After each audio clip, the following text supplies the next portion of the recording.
They say silence is an agreement. For 5 years, I let it be my disguise. The air in the boardroom of Sterling and Gray was frigid with expectation. My older brother, Marcus, sat at the head of the polished table, posture regal.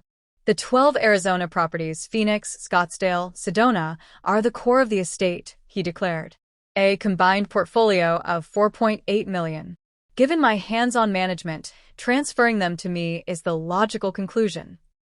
My mother's hand, a familiar anchor of support, settled on his arm. It's what's right.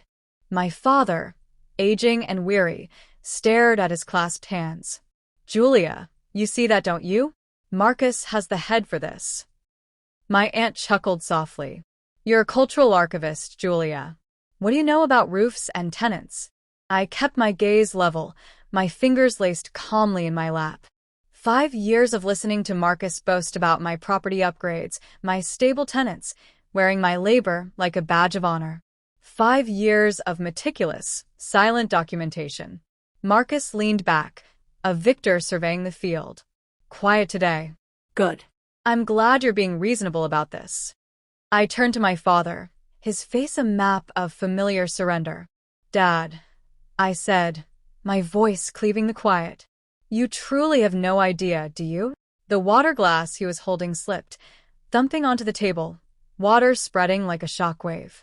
His complexion paled. Marcus snapped forward. No idea about what? I ignored him, addressing the estate attorney, Mr. Sterling. Could you please access the county registrar portal? I'll provide the parcel IDs. The attorney, flustered, opened his laptop. The only sounds were the frantic tap of keys and Marcus's suddenly ragged breath. The screen projected onto the wall. I recited the first ID. Phoenix. The search result flashed. Owner, Julia Faye Vance. Transfer date, October 12th, 2018. My mother's hand flew to her mouth. My father looked ill. That's a glitch. Marcus barked. Pull the full filing. Mr. Sterling clicked. A scanned deed filled the screen. Our grandfather's distinctive, shaky signature, a notary seal, and my name typed clearly below. Scottsdale. Sedona. 12 times. The same undeniable fact, echoing in the stunned silence. She's owned them? All this time? My father whispered. Since before Grandpa Robert passed, I confirmed. He knew Marcus was diverting funds, faked maintenance, pocketed cash rents. His advice was to wait, watch, and record everything. Aunt Lorraine gaped. So, you just let him run it all? He didn't run it, I said, looking directly at my brother, whose world was crumbling behind his eyes. He plundered it. I placed a thick, black binder on the table. Forensic audit.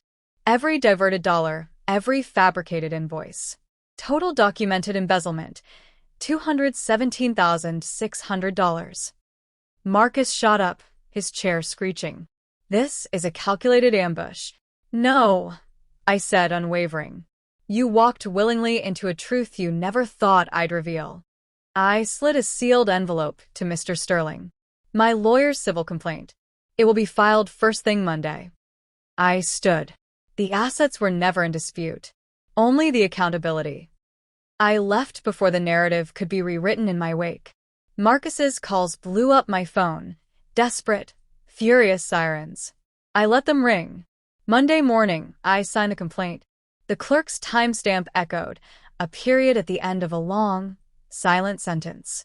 By Wednesday, 2 financial crimes investigators met me, the binder open between us.